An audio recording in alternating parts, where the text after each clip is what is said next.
Welcome back to the Swearwolves. I'm Bret. I'm David. David. Yes, Bret. How are you?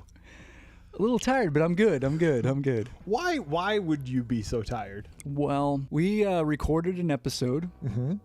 This episode right here? Yes. Oh, wow. It's actually already happened. That's amazing. Yeah.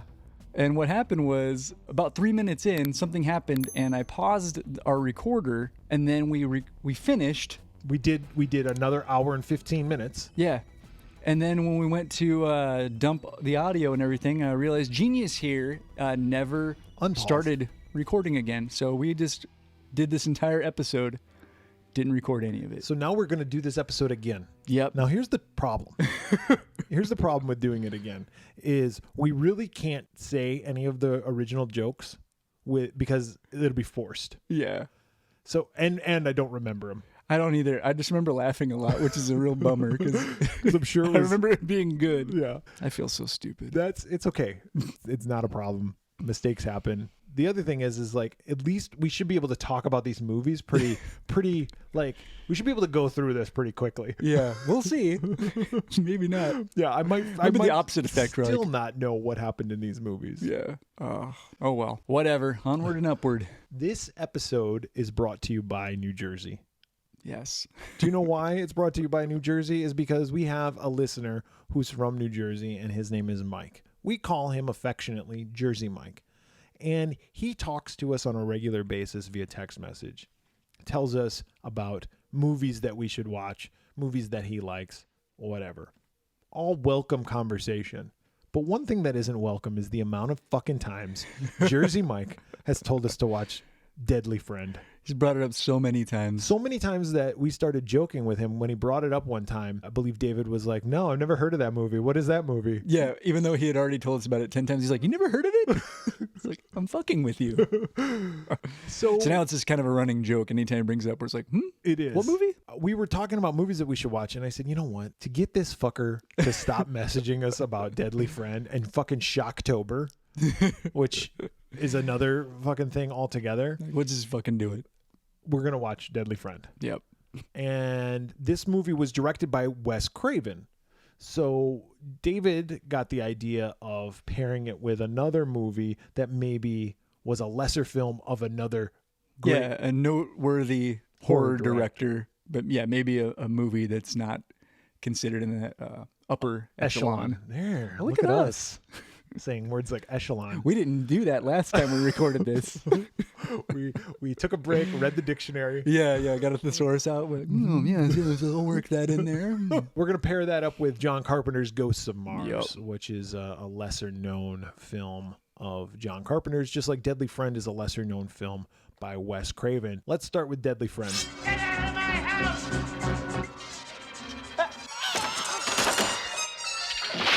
Hey, girl. She's killing people. Mom? Sam? Sam. You're so cute. Deadly Friend. She can't live without you. Deadly Friend was released October 10th, 1986. What do you think the number one movie? Well, you know already, but what did you originally say? I guessed Milo and Otis. Milo and Otis. A delightful family film with talking animals.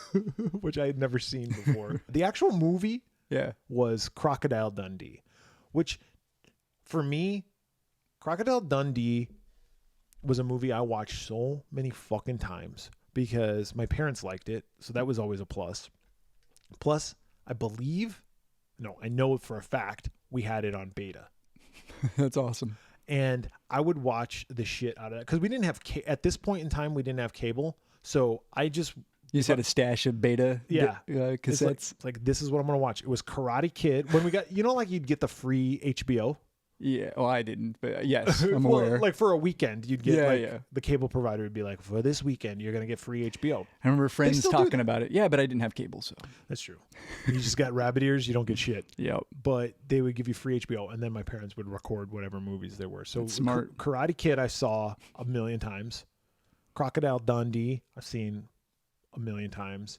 Red Dawn Yeah. Saw a million times until the Red Dawn fucking tape. Listen, I got grounded because my parents dropped the fucking VCR. And I still bring this up to my mom because it pisses me off. My parents were moving the TV. So in 1986, we had a big ass fucking console TV. Those things were fucking huge and heavy. Yeah. And we had a tri-level house. The second level, they were moving the TV from the second level to the third level. Well, geniuses that these idiots were, they left the fucking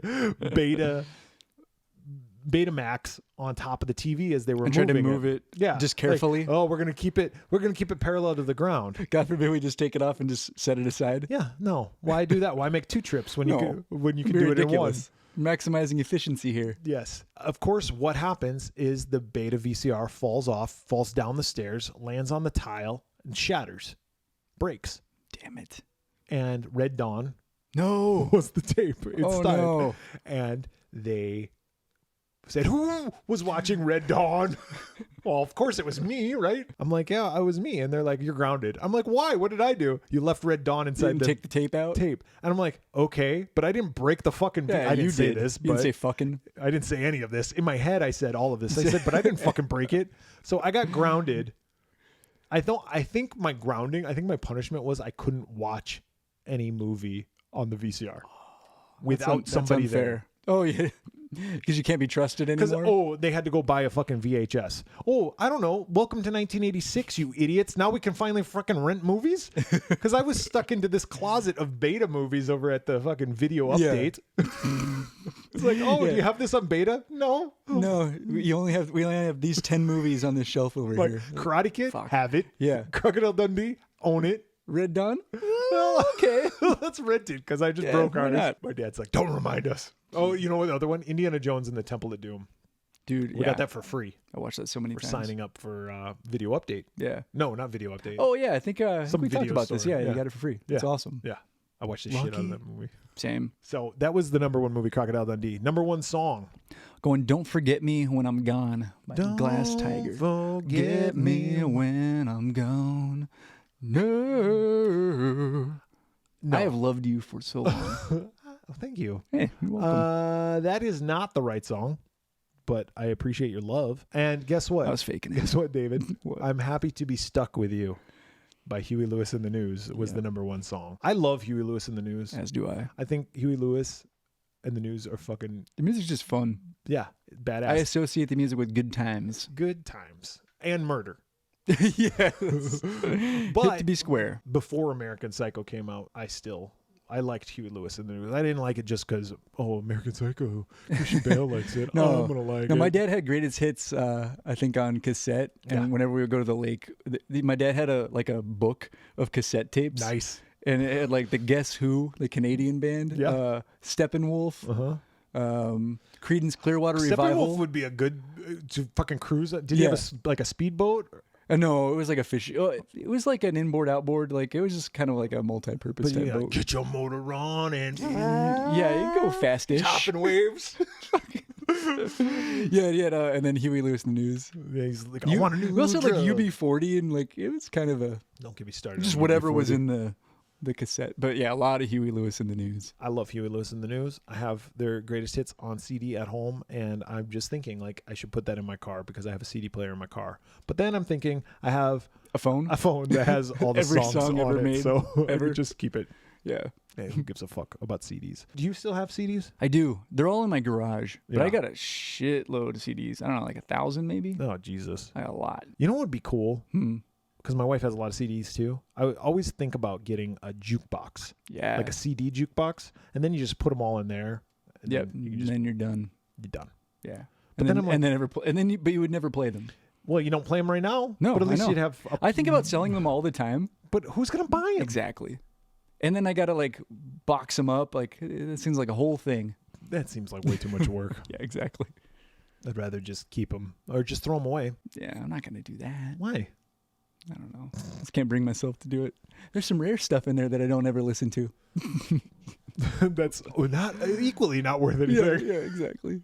This bootleg fucking 9 Inch Nails Yeah, CD. Some of that shit's probably still worth something. I don't know. Whatever. Then you'll find a way to sell it. Deadly Friend. Deadly Friend. Oh, something else about Deadly Friend. Yeah. Mike, you've probably already received it by now, but for our listeners, last night I was goofing around and I found an original Deadly Friend one sheet. Very cheap, mind you. These are not valuable or expensive. No. It was hugely expensive. Yes. We spent both a lot of pooled money. our money together. But I bought it and I mailed it to you, Mike. So you probably already have it by now. But if not, you got a poster coming your way. I was going to offer to split the payment. It was so cheap. But then it it's so cheap don't that bother. I was like, no, we're not gonna Yeah, this is the cost of a fast food meal. It was the with cost shipping. of me driving up here today. Yeah. I probably owe you. Deadly Friend was written by Bruce Joel Rubin, based on the novel Friend by Diana Henstill. Directed by Wes Craven, as we talked about. Music by Charles Bernstein. Charles Bernstein also did the music for Nightmare on Elm Street. So There's the connection right There you there. go. Cast. We got Matthew Labertau as Paul Conway. Matthew Labertau, he was the only son of the Ingalls family in Little House on the Prairie, but he was an adopted son. So they used to beat the shit out of him. beat the fuck out of that No, kid. he was like a runaway or something, and Laura found him and she was like, "Come home with me." And then Pa was like, "I've okay. always wanted to have a son," and they adopted him and he became their kid. Oh. But his brother, also Patrick Labertau, he was also in Little House on the Prairie, and he was in the movie Summer School. They're an acting family. I'm glad you said his name because I would have butchered that one. I think that's how it's pronounced. I would have said Labertau. It might be Labertau, Who knows? but Labertau is... Labertau sounds better. Labertau. Yeah, some Sounds French. Christy Swanson plays Samantha Pringle. Yeah, young Christy Swanson. Well, she wasn't that young. She's probably like She's 16, old. 17. She was born in 69. So Okay. yes. She plays Samantha Pringle. Probably one of her earliest roles, actually. I would think so. Nobody else. I mean, Anne Ramsey. Yeah, Mama Fratelli. From the Goonies. She plays the neighbor Elvira Parker. Charles Fleischer, famous for his voicing of Roger Rabbit. He voices the robot BB. Beep beep. And that's about it. Yeah. There's some other characters that we might talk about, which is Tom Toomey. Tom Toomey. He's the friend. He ends up being the friend. He's like another neighborhood kid. And that's pretty... You know what's weird? The actress who plays the mom, her name is Anne Toomey, but spelled differently than the character whose last name is Toomey. That's weird. What a weird coincidence. My God. Budget for the movie was $11 million. David, what do you think the box office for this movie was? It didn't make any money. Nobody saw this movie. I'd never even heard of this movie until Mike brought it up. Nobody saw this. 8.9. That's what it made? That's what it made. Okay. And what was the budget? 11. Yeah. So it didn't even make back its money. However, I agree with you, David. I had never heard of this movie until I saw a clip. We'll talk about this scene. It's probably the most famous scene in the movie. I saw a clip of that on Eli Roth's History of Horror. Mm-hmm.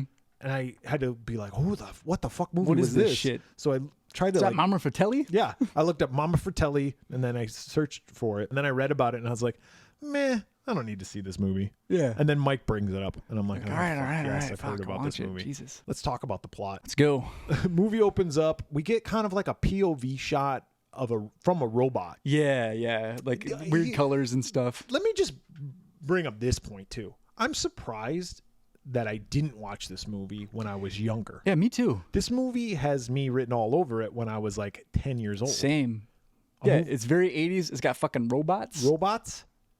It's a horror movie of sorts. Wes Craven horror film. What else do you need? Yeah.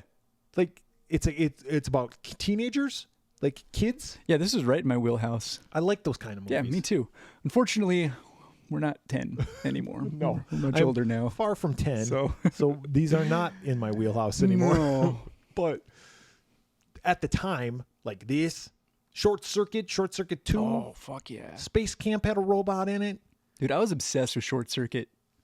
The first one? Yeah. Oh, watched it all the time. I've only seen it a couple times. Really? Yeah. See, I saw it at the drive-in, when it came out. I saw it at the theater. Mm-hmm. And then I think we dubbed it Macrovision style from the video store. Yeah. And I just watched that tape all the time. What? Who stars in that? Steve Guttenberg. Oh, it's Ali Sheedy. Goots. Yeah. Isn't it also Fisher Stevens? Is he in it?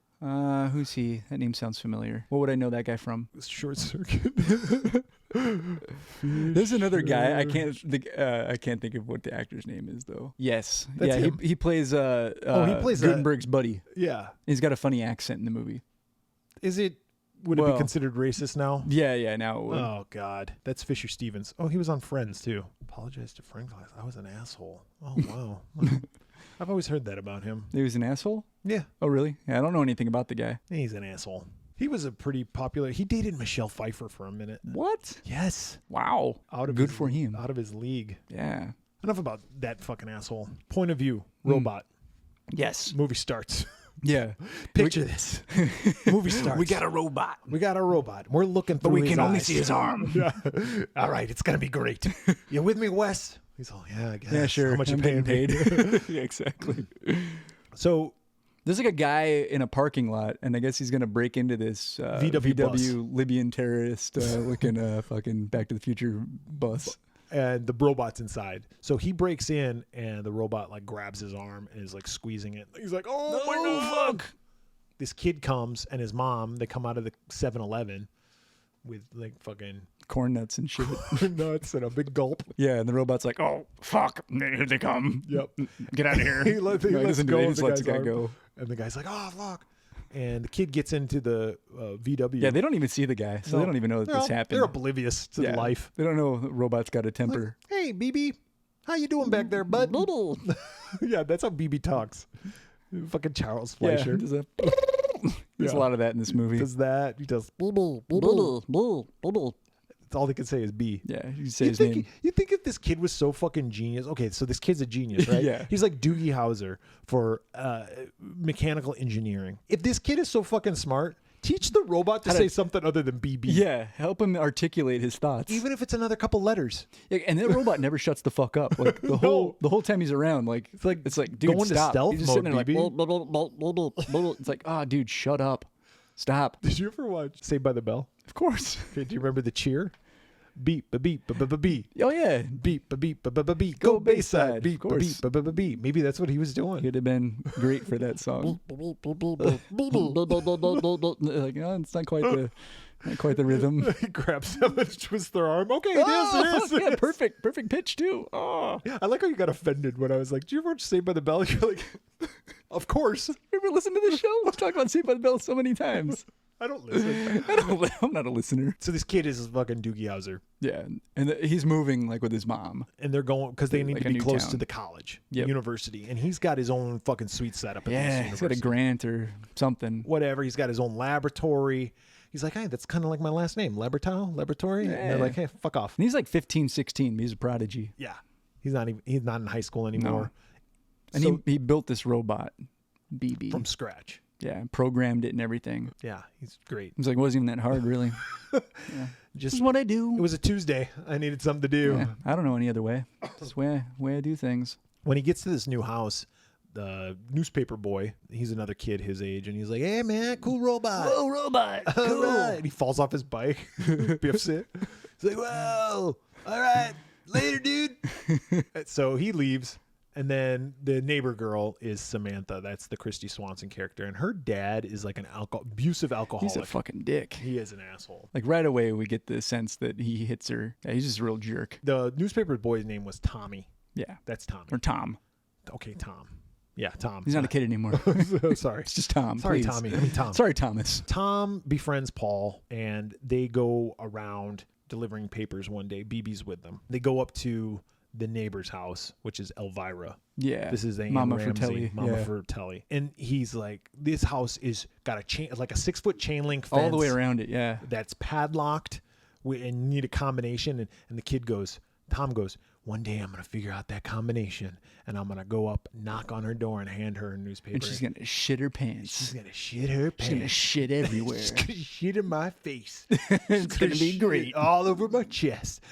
Oh, God, I got a boner the size of Mississippi right now. And that's what he says. Yeah, yeah. He's All of that. Yeah, all of those things. And He was thinking it. And Paul goes, BB can open that up right now.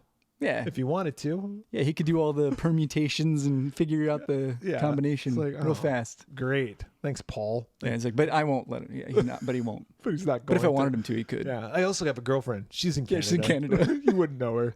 Like, she's a famous supermodel. Yeah, she's very busy. She's very busy. Mama Fratelli comes out with a shotgun. Hey, guys, Get off my lawn. We're not on your lawn. We're on the sidewalk. Well, get out from in front of my I house. gotta call the police. Tom laughs it off. Yeah, and she pulls a gun. Yeah. And he's like, don't Yeah, worry. it's a She shotgun. won't use it. It's not a good She always shot. pulls the gun out on me. She's only shot twice. They move along. Oh, one thing I wanted to say was she's got the chain link fence Yeah. padlocked, and it's got that combination lock. The combination is on the outside. So she can't even lock it. Like, So she reached over and locked herself in there. Yep. And if she wants to unlock it, she has to reach Gotta over and do that shit fucking backwards. upside down and backwards. She's like, all right, usually you go right, left, right. I got to go left. That's how she keeps her right, brain left. limber. She's This is like, pre-Wordle. pre-Wordle, pre-Sudoku. Yeah, this is how people did it back in the day. They locked themselves in. Yeah, backwards. that's how my aunties did it. That's how I do it. Yeah, come on, lady, get a key. Or just don't be a bitch. Yeah, just be a good neighbor. Yeah. You know, like people move out in the country. Get out of here. Yeah, Elvira. No one likes you, mean old lady. Tom and Paul and BB start walking down the street, and then this biker gang, this dirt bike gang shows up. Biker gang's being very generous. Yeah, the dirt bike kids come up. Yeah. And they're like, hey, man. And Carl's the leader. Carl comes up and he's like, what's going on? What the fuck is this? Oh, we start slapping your robot around. Stop touching my robot. He's like, beep, beep, beep, beep, beep. Stop hitting me. Fuck you. I can't say that. No, it's like he has a program for the say that. if you had seen that though, you'd have been like, "That's a fucking cool ass robot. Who built Can this? I play with it? Yeah. I want to be your friend." Yeah. Yeah. No, he starts like banging on it and shit. He's like, "Please stop smacking my robot around." And BB has had enough. So BB grabs Carl by the BBs.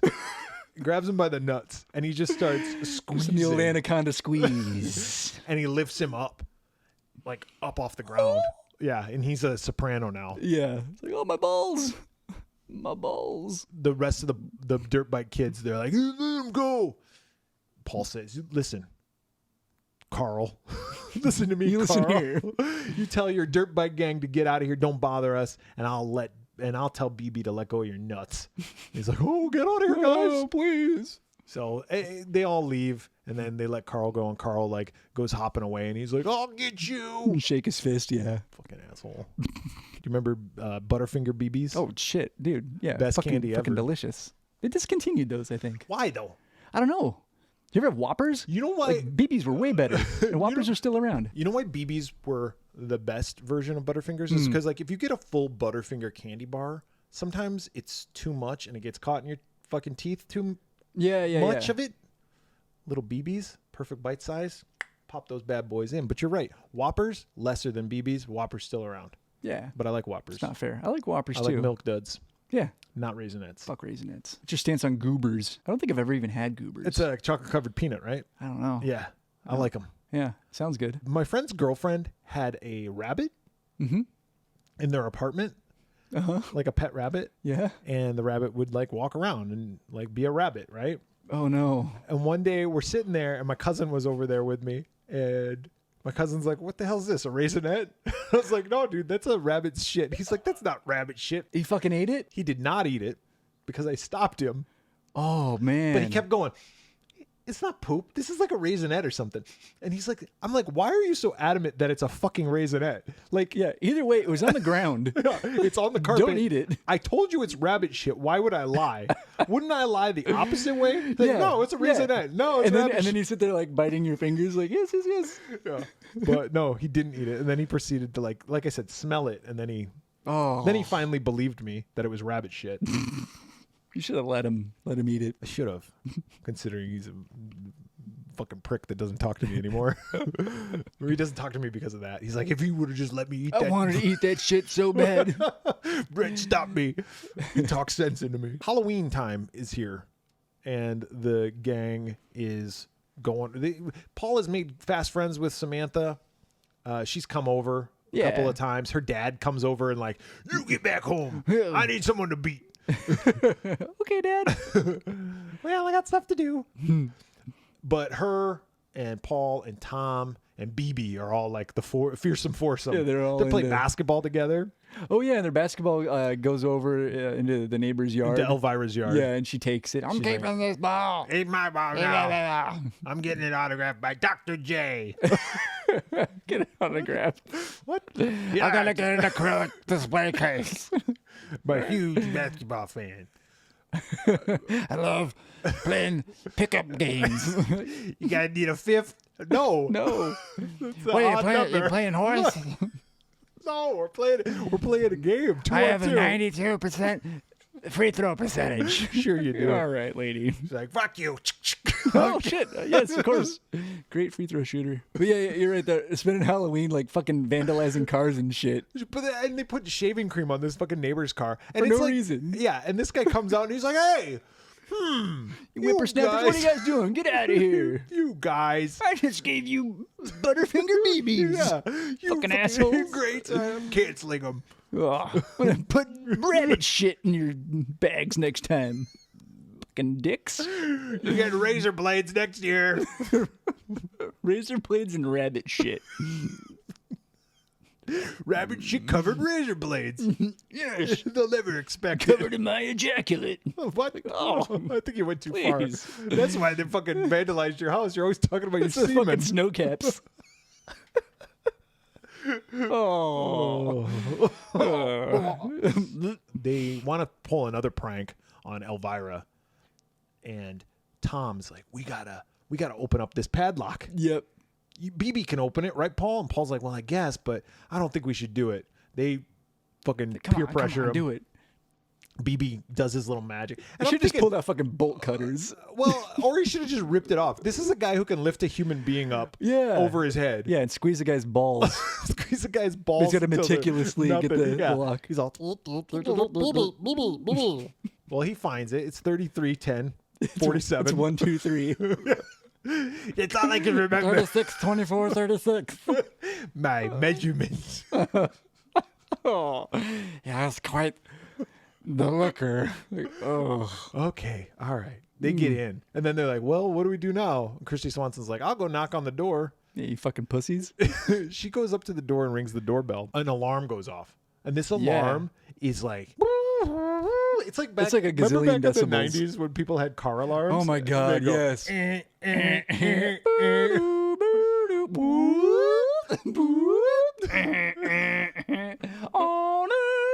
Oh, it's the worst. That's what it sounded like. Dude, that's when you know you're in a rough neighborhood. It's like when you hear that car alarm again, you're like, wow. I remember That's some fucking vintage 1991 is what that is. I remember being in my college dorm up in Flagstaff, Mm-hmm. and of course Flagstaff gets actual weather, unlike Phoenix, and so like it would rain and Yeah. thunderstorm, and if the thunder was too loud, it'd be like, and 10 car alarms would go off because the vibrations Yeah. would set it off. Yeah, now if I hear a car alarm, I just get annoyed. Yeah, but they don't Well, sound even- like even that then, anymore. no, they're it's just the different. horn. Dude, there's a truck in my neighborhood. I was taking my dog for a walk the other day, and they had. Do you remember the club? Yes. There was a fucking truck parked with a club on. I was like, whoa! And they had it on backwards because you're supposed to put the club so that it like pinches itself against the window, basically, so you can't turn the wheel. Yeah. They turn the other way. It's like if I steal your car, I can still drive. I got the At stupid least thing drive and flopping turn around. right. Yeah, but even I could get that wheel most of the way left. maybe, yeah. I'd have to take it wide, but still, it's like, come on, man. And it's a piece of shit. It's like, why do you even have a club on that? I had a friend in high school No who, one's stealing who that. had a club, and he's like, I got to put my club on. I was like, Dude, I had one. and I'm like, you're an idiot. No one's stealing your car. I'm the kind of guy who just left my car unlocked all the time. I was like, steal it. I got insurance, bitch. Dude, the car that I drove in college, it was a 72 Chevelle. You could open that car with anything. Like, just stick like your finger in it. Yeah, like, and I used to lock my keys in my car all the time. And like, you could open it with a butter knife. You could open it with like a How'd you figure that all out? sorts of things. Like, I just tried it one day, and I just got a butter knife, and I was like, I'll be damned. But like, yeah, anything. So you put the club on it.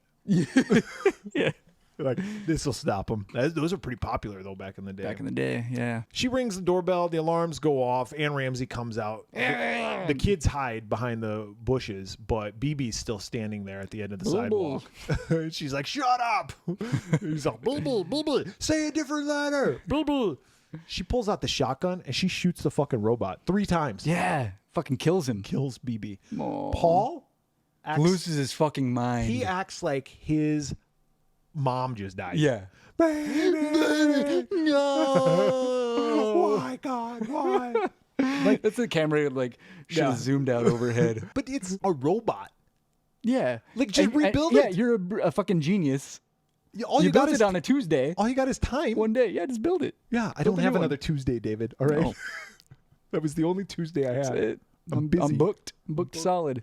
I got Yeah. the scholarship. Just build it again. Just build it again. Just No, rebuild it. He's distraught. Yeah, he's distraught. And Inconsolable. they do like kind of like a little montage where he's like sitting in class and he's just thinking of BB. Mr. Lonely. Oh, God, no. Thinking about all the things he used to do. BB. Them And then taking a BB bubble like bath. playing. Yeah, they're playing beach ball in the bubble bath. Putting sunscreen on each other. Yeah.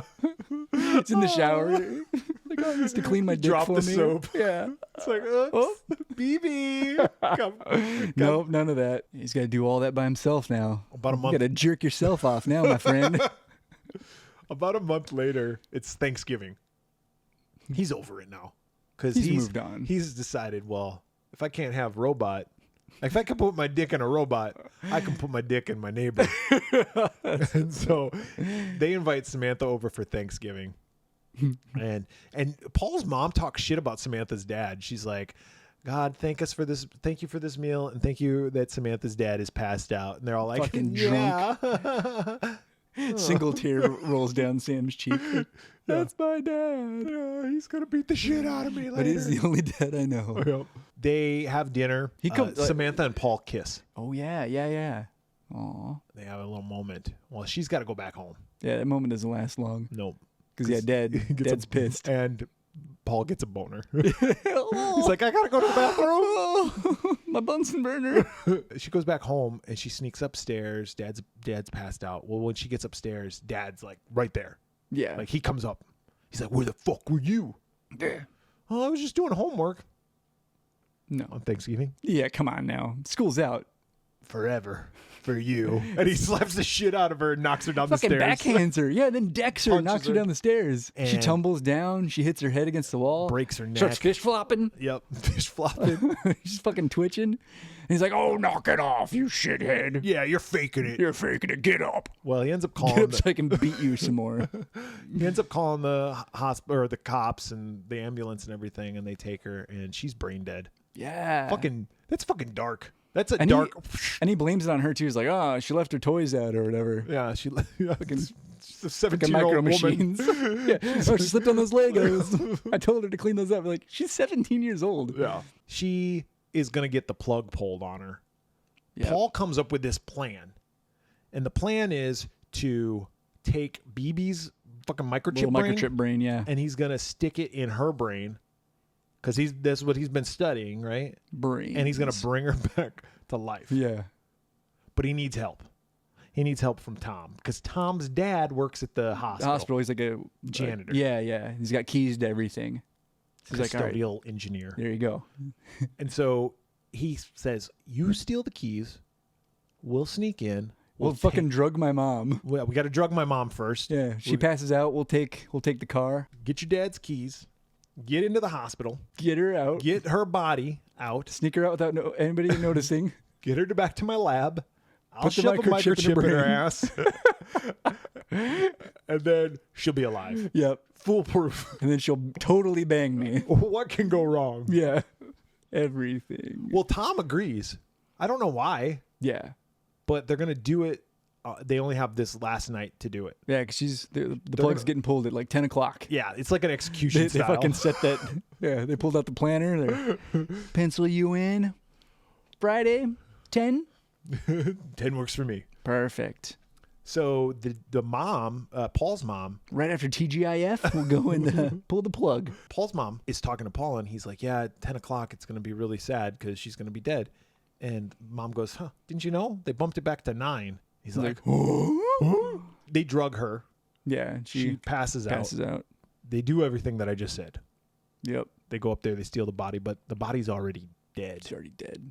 This is where Tom objects. He's like, listen, She's dead. she's dead. Let's abort this mission. He's like, fuck you. No. We'll not abort this mission. No. We signed up for this. It ain't over till it's over. It's never over. They put sneak the her back. microchip in her brain. Yeah, right up her butt. Right up her butthole. I All the don't way- know if that's all the way up to her brain. I don't know if that's the way to the brain, Paul. It's like, trust me. All the way in. I have a degree. You see this wingspan? You go up far enough, you eventually reach the brain. You'll hit the brain. It's the only way to be sure. They put it in her brain, and she starts moving. It's like Yeah. very like Bride of Reanimator, Yeah. Bride of Frankenstein. And her leg kicks, and Tom just fucking faints right on his face. His fucking face plants. You fucking TNC surf designs. I forgot about that. Yeah, when you crash. Yeah. Just skids. Yeah. That game was awesome. That game was awesome. It was fucking hard, It though. was really hard. Especially the surfing. Yeah. Yeah, that game was tough. The surfing was the worst. The skating you could get better at. Yeah, it was a hard game. Yeah. I always like being the gorilla. Wasn't there like a little tiki guy? The tiki I guy. think I was usually the tiki guy. There's a gorilla, and then there's the dude. Oh, yeah. Paul takes Sam back to his house, and he locks her in the shed, and she looks out of the shed. She's awake, but she's like a zombie. She's like dead. Yeah, she doesn't speak at all, which I thought was kind of funny because BB never shut the fuck up. And like, she doesn't talk. No. No, she doesn't say anything. And she looks like death. Yeah. And she's just staring out the shed at her old house. Yeah, and she sees her dad. Like, yeah, he's outside like having a cigarette or something. Yeah, He's and like, earlier "God in the damn, movie, she had who else am I going to beat Who am I going tonight? to beat now that my daughter's gone? Yeah. But she had a dream earlier in the movie about killing him, like a nightmare, and she Yeah. woke up because she does say at one point like, "He's my dad. I still love him." Yeah. But when- you're right. You're right. There is those nightmare scenes, and they added a few of those. And the reason why they added them is because when the test audience saw this movie, Yeah, none of that was in it. It basically made like a PG. yeah, Type and they were movie. like, I thought this was Wes Craven. I thought this was like Nightmare on Elm Street. Like, this guy's supposed to be scary. And they were like, Yeah. Wes? Add more scary shit. Add And he's some more like, scary no. shit. And he's like, They're like, yes. here's well, some more money. Okay. So they added that stuff. And you could kind of tell that it was thrown in there after Yeah. the fact because it doesn't fit. Yeah, all of the scenes are they're kind of stitched in like with the violence. Yeah. And then I think they just probably went to the script and were like, okay, here instead of saying darn, we'll say fuck. And throw a couple of those in there. Paul sees her staring at her dad, but he goes up to and goes to bed. I think he has a nightmare at this point too, or some shit. I don't remember. But he's right to be concerned that Samantha is going to do something because she does. She sneaks over into her old house and she goes down into the basement. And the dad sees that the door to the basement is open. Yeah. So he goes down there. He's like, what the fuck's going on down here? Yep. And it's And like she's fucking like- Freddy Krueger's fucking boiler room down there. It's like Yeah. a furnace with fire coming out of it. And shit. Very reminiscent of that. Yeah. She's under the stairs. So when he walks like down the stairs, she grabs his leg. Yeah. And he ends up like falling or whatever. And then she grabs him. They fight. Like she puts his like face up against the furnace and burns the shit out of him. and then she grabs his wrist and yeah. like bends it backwards. Fucking breaks it. Like Yeah. right above the wrist. Ugh. Ooh. It's pretty brutal. Yeah. And then she throws him into the fire. Yeah. She fucking chokes him too. Yeah. Oh yeah. And then She snaps his snaps neck his and neck. then burns him. Yeah.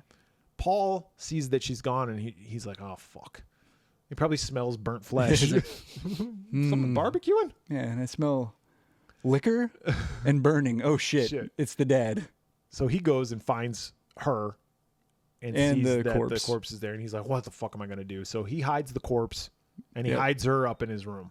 Yeah. And locks her in there. He's like, stay here. You stay. Do not You be good. sit. Don't kill. So he closes her in there. Well, she looks out the window. Every time this woman looks out the window, she's going to kill. Yep. Because she looks out the window and who does she see? Elvira. Elvira. She's like, oh, remember that time you stole our fucking basketball? Yeah. And you kept it? And got it signed by Dr. J. Yeah, well. I want it back. It's valuable now. I want to sell it. Yep. So she gets out and she breaks into Elvira's place. Elvira calls the cops.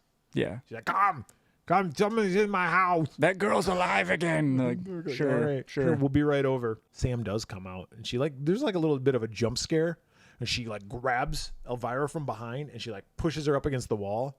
And then Elvira's like, what the fuck are you going to do? She picks up the basketball. Elvira's like, you want to play one-on-one? I tell you about my free throw percentage? You hear fucking sweet Georgia Brown. It's like, Yeah. Fucking spins the ball on her finger. I'm like Curly. I taught Curly Neal everything he knew. She's like, no, I don't want to play basketball. She fucking Christy Swanson takes the basketball and chucks it at Elvira's head, and that fucking thing pops like a fucking zit on Her a head 15-year-old. explodes. That thing, It looks really cool. it does look cool. It's cheesy. It's super cheesy. Like you can tell it's fake, but it still course. looks awesome. And then she walks around with her headless body. yeah, Like, that looked fake as shit, but still cool. because it was like a shorter actor, like underneath there, like just controlling the yeah, fake like arm. holding like fake limbs on a stick or something. Yeah, it looked very fake. It was awful. But blood's like squirting out of the decapitated. It was like, awfully little awesome. neck hole. Yeah. That's the scene that I saw on On the Eli Roth thing. Yeah. And That's the best scene in the movie. exactly. It might have been In Search of Darkness, now that I think of it. Oh, okay. It was some Yeah, one of those documentaries. some documentary talking about horror films. Paul's at home and he's having a dream and he has like a flashback of the dad that he saw, like Sam's Burnt, dad all yeah. burnt to shit. Yeah. And it freaks him out and he wakes up screaming and he jumps on top of his bed in his fucking little tiny ass like bicycle shorts or whatever. And he's got the fucking hairiest legs I've ever seen. He's like Wolverine. Yeah. Fucking, my God. Tom finds out about all this stuff and he's like, "Look, Paul, you need to stop this. Yeah. This is we need It's to, obviously this needs Sam to that's end." doing this. And Paul and Tom get into a fight. Well, Sam then, of course, because Sam is like BB, Yeah. right? Very strong and has a temper. Well, and is just BB's brain, protective. so protective of Paul. So Sam gets out there. She starts fighting with She fucking swan Tom. dives out of the bedroom window from upstairs. Again, she's looking out a window. She's always looking out fucking Yeah. windows. She lands in the front yard. The mom is there. The mom's pissed off at Paul because she's like, "I found out you're not going to university and you're just fucking around. What's going on?" She sees that Sam's alive and she's like, "What the Oh, fuck shit. is this?" And she's a superhero now because she could dive through windows and live. Yeah. So she's like kind of in the middle of it too. Paul, like, hits He slaps her. Sam. Yeah. and she's like, "Fuck off." And she grabs him by the neck and she's going to kill him. But then she like snaps out of it for a second. She becomes human. Yeah, a little bit of humanity creeps She's back like, in. "What the fuck am I doing?" She drops him and she runs. Yeah. The cops show up like right around that same time. Yep. There's the fucking dad's dead. Elvira's dead. Yeah, and they found the bodies and stuff. So Or they know what's something's left going on. Yeah. of Elvira's head. I think this was her. That thing popped, dude. It Like, did. It was cool. Didn't you say, you were telling me though earlier that they used actual bits Yeah, of yeah. human, Apparently they not human stuffed the brain, fake but- head with like cow brains or something. Oh, so there was bits of, Real brains shit. in there. yeah. Yeah, it's pretty cool. The cops are looking for her.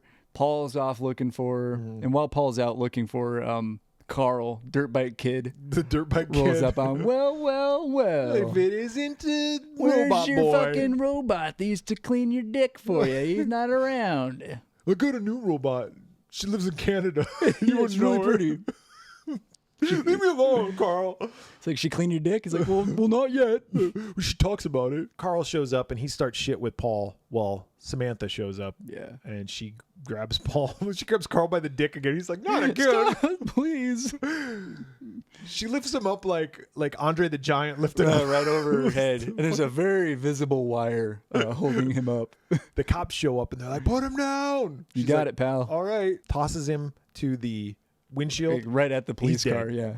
Yeah, instantly. Weak. No, yeah, his bones were fucking brittle as shit. Carl's got that fucking disease that Got Samuel L. osteoporosis. Jackson has in fucking, They call me Mr. Glass. yeah, he's Mr. Glass because he gets thrown and he's dead. Yeah, he's dead instantly. She goes running away. The cops stop her from all angles. And Yeah. Paul's trying to talk to her. He's like, "Sam, just calm down. Sam, just calm down." They're like, "Get on the knees."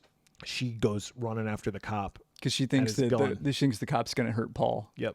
And she like takes the gun and they tussle about it and the gun goes off. Yep. And it kills her. She got shot right in the belly. And she finally speaks, like in her own voice. Paul. Dead. If she would have lived, she would have finished that sentence like, "Paul, I don't want to wash your dick anymore. Please. Please stop making me wash your dick." Paul, get a loofah. Dead. But the movie's not over here. It is not. Because Paul's like, yo, this gives me an idea. It worked so well the first time. Let's just do it all again. Yeah, I'm going to go to the morgue. So he goes to the morgue to steal her body. And all of a sudden she's awake. And she Which grabs I thought him. was kind of weird because, like, she was dead or else she wouldn't be in the morgue. How did she come back to life? She's a robot.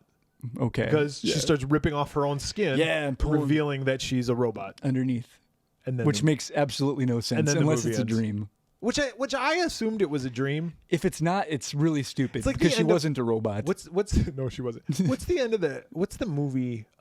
Is it Pieces? Yeah. Pieces, that movie where it ends and the guy gets his dick ripped off. Oh, yeah. I think there was Pieces. Yeah. Yeah. It's kind of like that. Yeah. It's like what? That didn't make any sense. No, and then there's like a fucking weird ass like BB song that plays during the credits. Yeah.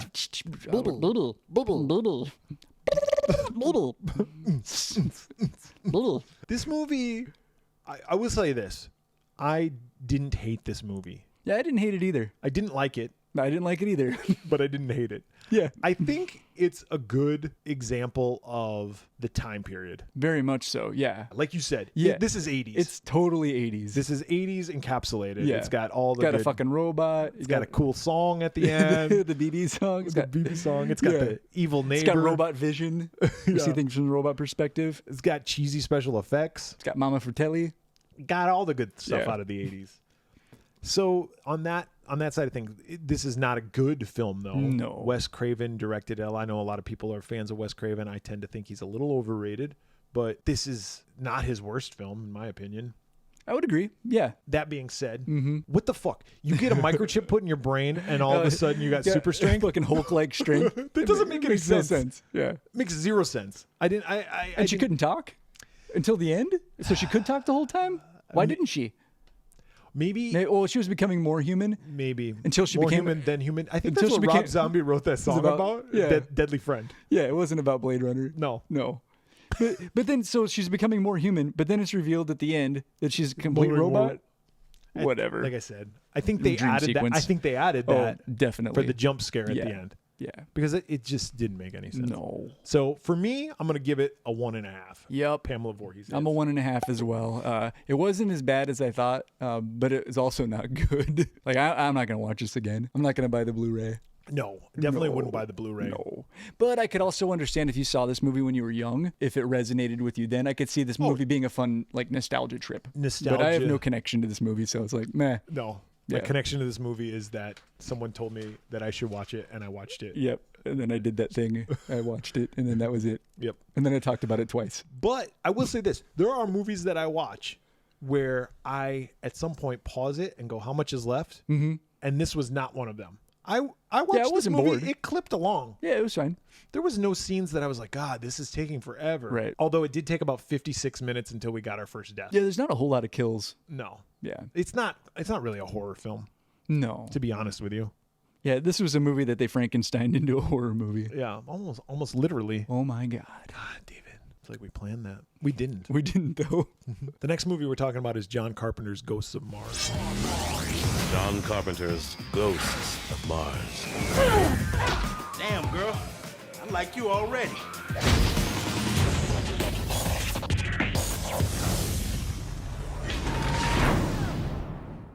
This movie came out in 2001, released August 24th, 2001. What do you think the number one movie was? Earlier, I thought it was A Beautiful Mind, so I will stay with that. And it wasn't. You were wrong before and Damn you're it. wrong now. It was American Pie 2. It's funny you say that, though, because as you were talking, I was like, but I don't even remember what it was. Yeah, American Pie But 2 yeah. is pretty forgettable. Yeah, I liked it at the time. I mean, I saw it in the I theater, remember American Pie.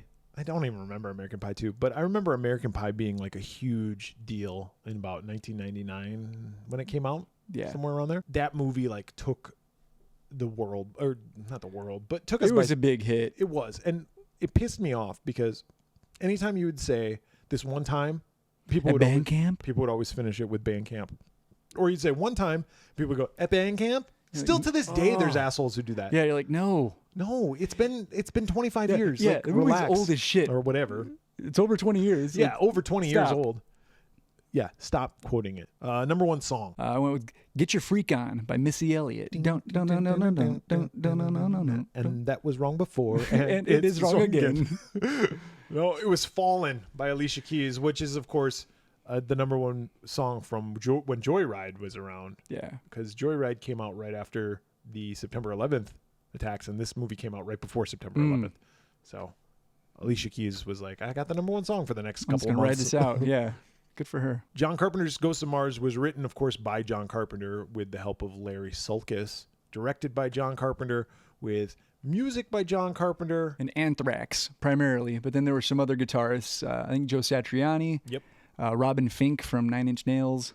Probably a couple others. And there's a distinction between that metal Anthrax score and the John Carpenter score. Yeah. John Carpenter's influence is in on that. I think. Oh, for sure. I looked up like all the track lists because I wanted to see like, are there any tracks that's just Anthrax or just, but they're not. Like Carpenter's on every track. That said, though, the synthesizers are very low on some of the songs, and they're primarily just rock songs. The score is good.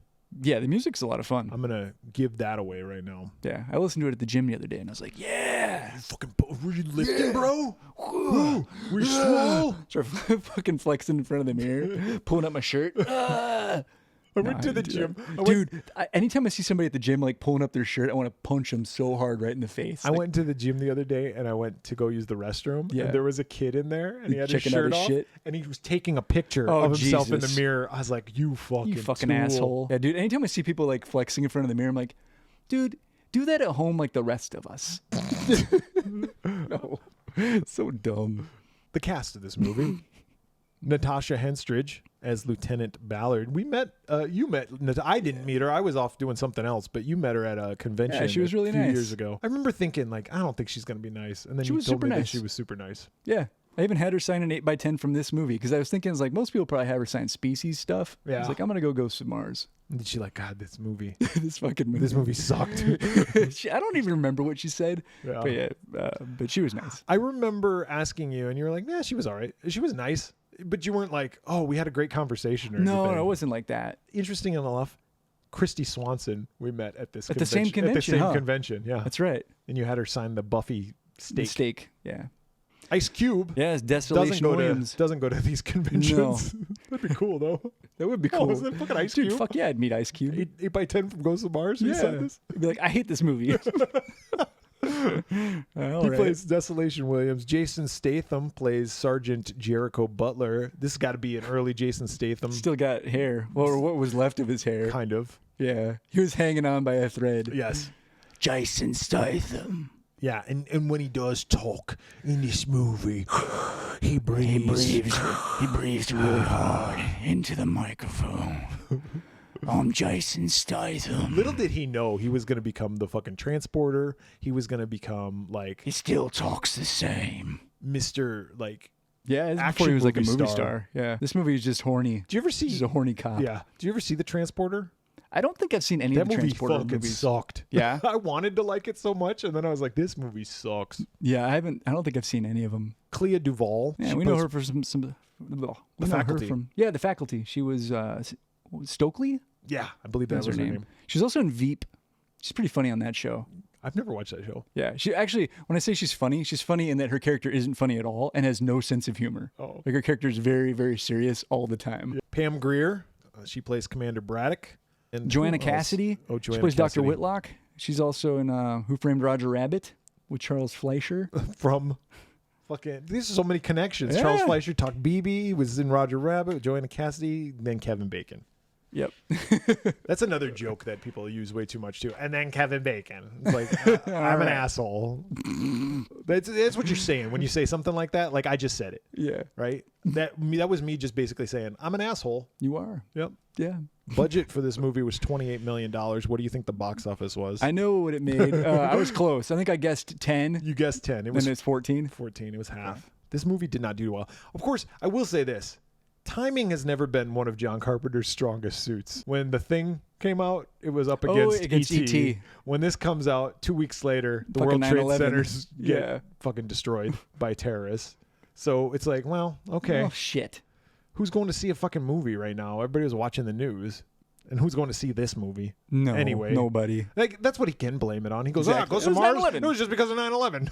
It wasn't because the movie was bad. I don't know, John. This movie is about the colonization of Mars, but not in a cool Total I Recall was going to say, way. not Total Recall. It takes place in what? 2176. 2176. Oh, did they do that because of like 1776? Oh, maybe. I don't know. Anyway, 2176, and we've terraformed about 85% of Mars, so you can breathe it, but you still need a little like assistance. Yeah, I can't remember what they called it, but yeah, they have like these little things that they wear. But they were saying like years ago you had to wear like a full suit and mask, and it's like now you can breathe on Mars, but yeah, you need a little bit of help. This Natasha Henstridge, she shows up. Oh, and also we're still pretty early in like the colonization of Mars. I think they said like 640,000 people live there, and they've got like their own police department, and Natasha Henstridge is part of that police. It's like a big-ish city. Yeah, it's like a colony. Yeah, if you will. A community of sorts. But you got bad people. Yeah, of course, 640,000. You can't keep still them got all crime online. So Natasha Henstridge is part of this police force, and she comes showing back up at like home base, I guess, the capital. Yeah, on a train. And she's handcuffed and knocked out. And she's got some sort of drug in her system. And then they pull her into like a... kind of like a tribunal or like a deposition. Yeah, an inquiry. Yeah, an inquiry. Yeah, they're asking her a bunch of questions. It's like a Senate hearing. Yeah, and they're basically like, what happened? You were supposed to transport a criminal, a murderer. Desolation Williams. Yeah, the most dangerous criminal known to man. Most dangerous criminal on Mars. Maybe even in the galaxy. They don't say that. But they're like, hey, what happened? You're the only person back from your crew, and he's missing. You got some explaining to do, and you got drugs in your system. What's going on? And she's like, well, I remember it like it was earlier today. A lot of flashbacks in the movie. This is our first of many flashbacks. Don't get me started, but we'll get to that. They show the story, and basically Pam Grier is the head of the police force, like the chief. And then you got Natasha Henstridge and Jason Statham, and they're kind of like they've been around the block a couple of times. Jason Statham wants to fuck Natasha Henstridge. Did they already know each other? Or they did. Okay, I thought they had just met. No, they did know each other, but he's just like, I want to bang you. Very horny. And then the two rookies are the other two cops that are traveling with him. They're on this mission to this town, this kind of like, it's like, picture like Las Vegas on Mars. Like there's like prostitution and gambling and debauchery. Yeah, which is kind of like the funnest town. And that part is kind of very Total Recall. Yeah. Like Venusville, I think is what they called it in Total Recall. I love the original Total Recall. That so was awesome. Good. Yeah. I love it. Did you ever see the remake? I did. I don't remember it well. I remember not hating it, but I'll still take the original. I remember watching it going, this isn't like the fucking original one. But I guess the original one wasn't like what the book was. Yeah. So, I don't fucking know. I just know the first one I liked. Yeah. Did you ever play the video game? Yeah, I remember it not being good. No. None of them are. No video game based on movies, Schwarzenegger almost always terrible. Yeah. All bad. They get to this town. Yeah, Shining Canyon. And this is where this Desolation Williams is being held, and there's nobody. It's like a fucking ghost town. Yeah, and they're like, this place should be hopping. What's going on? Something's up. They start looking around, doing a little bit of research. They go to the prison. Statham's still horny at this point. He's like just humping everything. We go back in this room and bang. She's like, no, not yet. They go to where the prisoners are. There's still prisoners in there, and Desolation Williams, Ice Cube, I'm just gonna call him Ice Cube, is still in his cell. Yeah, they see it on the security camera. Because they thought maybe he got out and killed everybody. Right. And they're like, well, he didn't do it. Because supposedly he killed like 50 people. A bunch of guys, yeah. When he was robbing this bank. They start questioning some of the prisoners, and they're like, we don't know what the fuck's going on. Just let us out of here. Yeah. They're like in the drunk tank. And there's this one woman who's in the drunk tank, and they're like, what's her name? And they've got because they have a list of like the people that are supposed to be there, and they're like calling each person by name. Yeah. And then they're like, why are there like 4 people in here, but there's only 3 names? This is a fucking Roger Rabbit lady, Joanna Cassidy, and she says that, or they say that she checked herself in to the drunk tank. Like, that's weird. She tells them. They eventually find out that she's a doctor. Yeah, because she tells a flashback. She initially kind of lies. She lies a flashback a couple of times. By the way, we're in Natasha Henstridge's flashback. Yeah, and now we got this woman telling us a story with her flashback. So we're 2 layers into the inception. I'm just letting you know. Yeah, are we gonna end up in limbo? She basically says like that she was flying like some sort of weather balloon or something. Fucking hot air balloon. She's like the great and powerful Oz. Yeah, and she crashed, and then something happened, and there was danger outside. So then she went to the prison and basically said, "Hey, lock me in here with you guys to keep me safe." Yes, but we find out later that's bullshit. No, because she was the cause of what's going to happen. There's a couple other people who aren't prisoners who are like guards or whatever, and they're all like high on fucking drugs. Acting weird and like looking at their hands, like, oh. And then they go crazy. Yeah, and we see a guy that's locked himself in his truck, and he like slits his own throat. And he's like, "Don't open the truck! Don't open the truck! Don't let it out!" Yeah. Of course, the truck gets opened. There's something in the air. Yeah. That's causing them, and every once in a while we get the POV of this thing. Yeah, it's around. like a red mist kind of shit. But they can't see it. No. But we, as the audience are the. We thing. know where it is. And it like climbs into people through their ear. And it's kind of Sam Raimi, like Evil Dead. Yeah. Kind of presence. They go to get Ice Cube, and he's like, "Let me out of here. Get me the fuck out of here." And because he's actually he's escaped already, and he's got one of the rookies at knife point. Yep. And he's like, "All right, I'm getting out of here." And Natasha Henstridge is like, "Hey, I'll switch. Like, let her go. I'll switch places.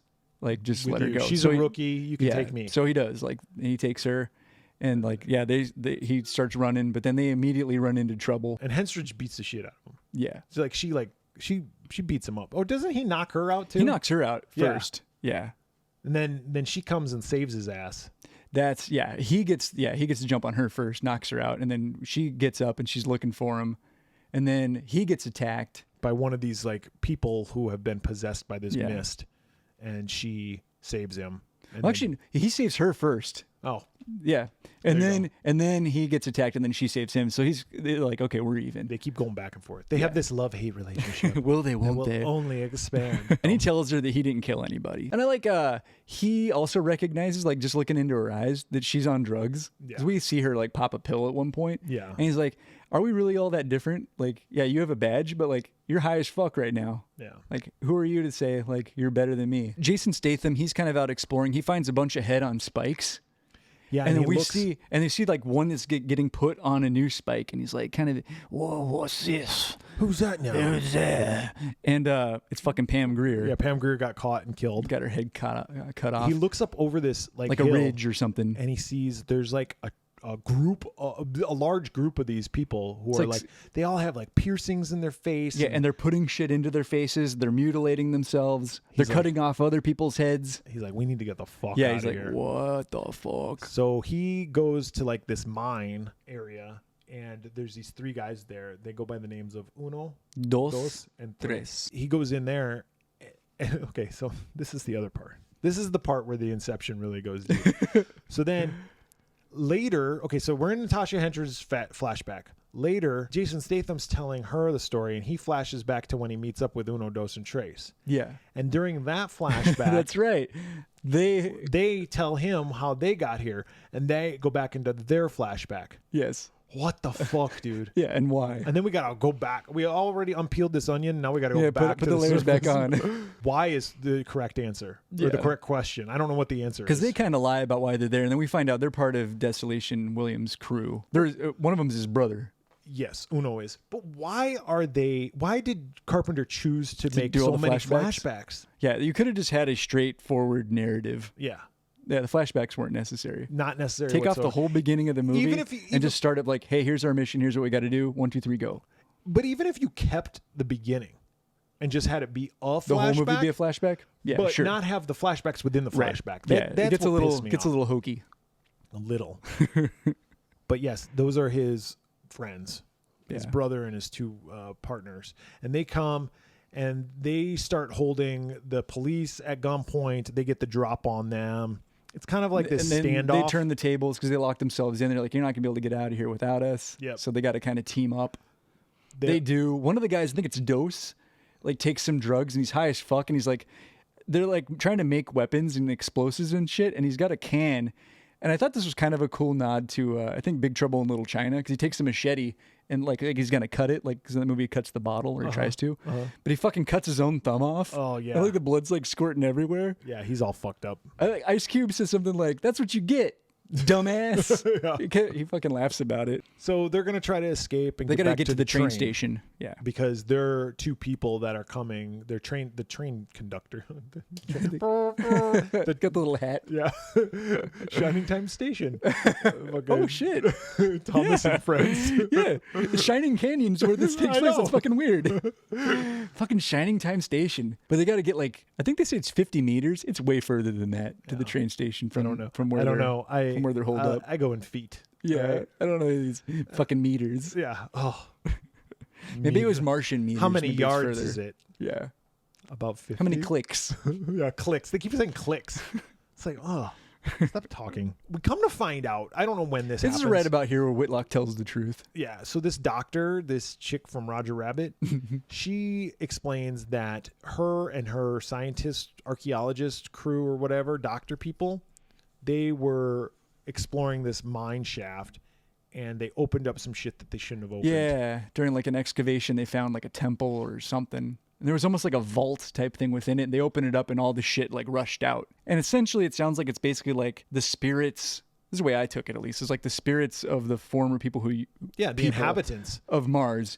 And the people indigenous to Mars. Yeah, and their spirits are basically infecting, because they view us, rightfully so, as like invaders, trying to destroy their land or take over. So they either possess you or kill the people who aren't possessed. And if you kill one of them, the spirit just comes out and we'll just go into somebody else. Let's move on to the next host. So that's the story. That's how we got Ghosts of Mars. They're trying to get to the station. They got the people that are all possessed around them, kind of circling ambushing them.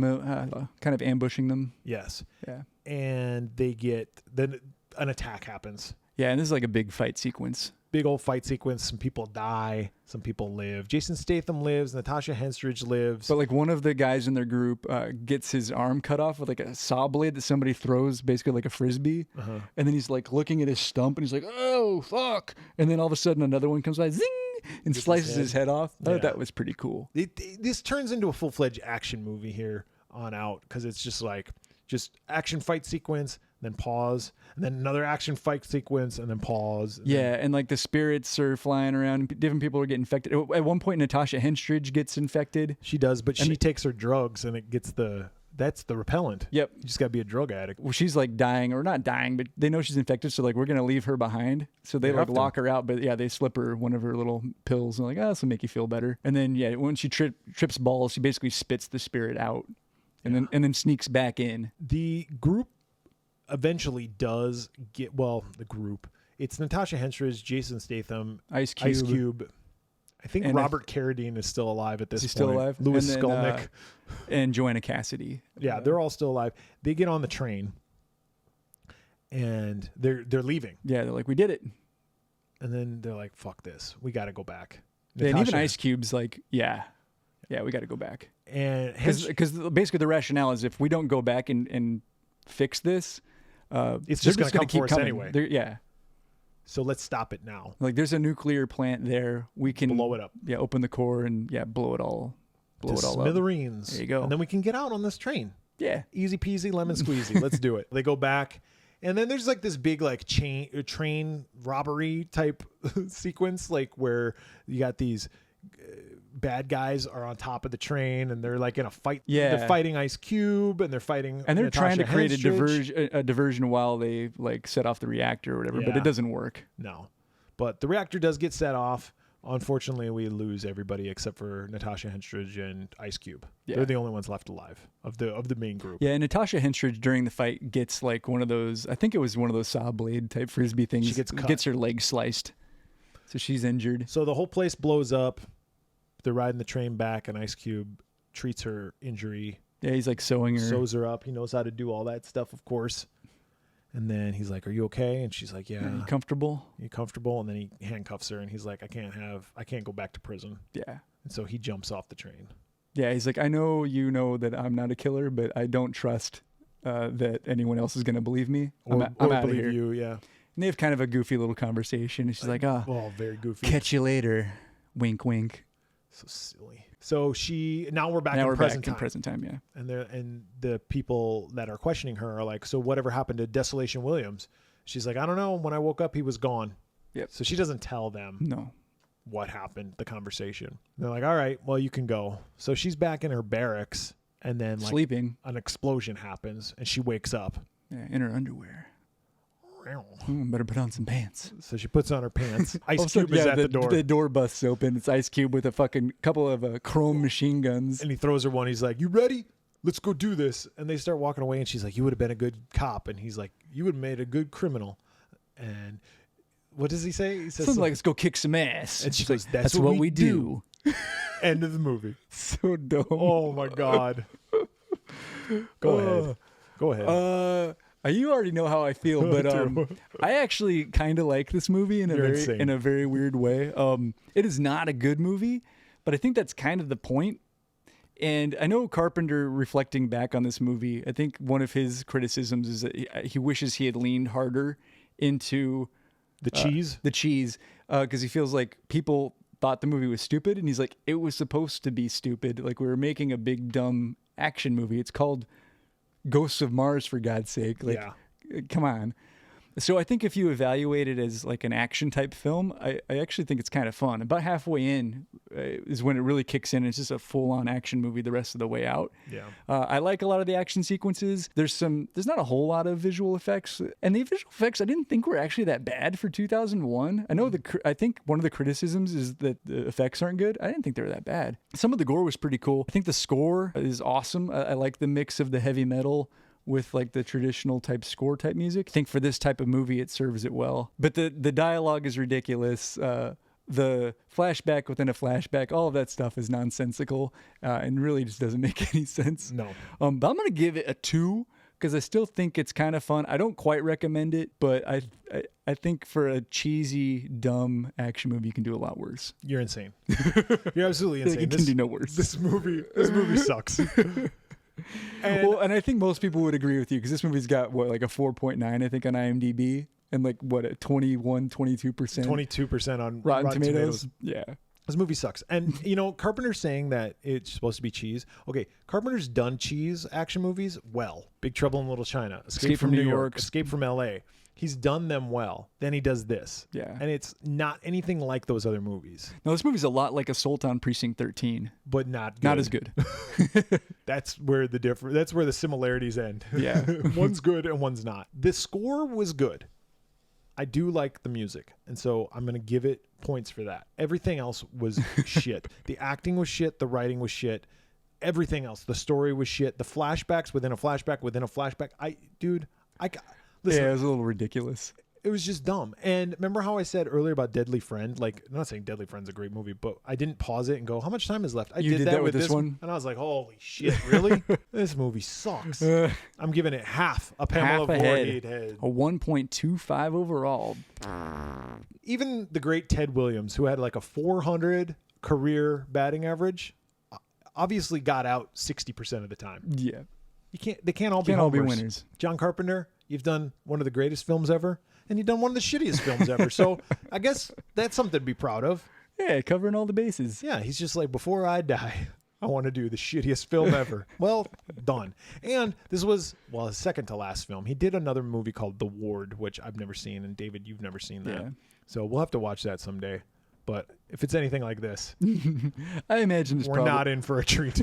No. Maybe we could talk about that one 3 times. What? The Ward, because we talked about this movie twice.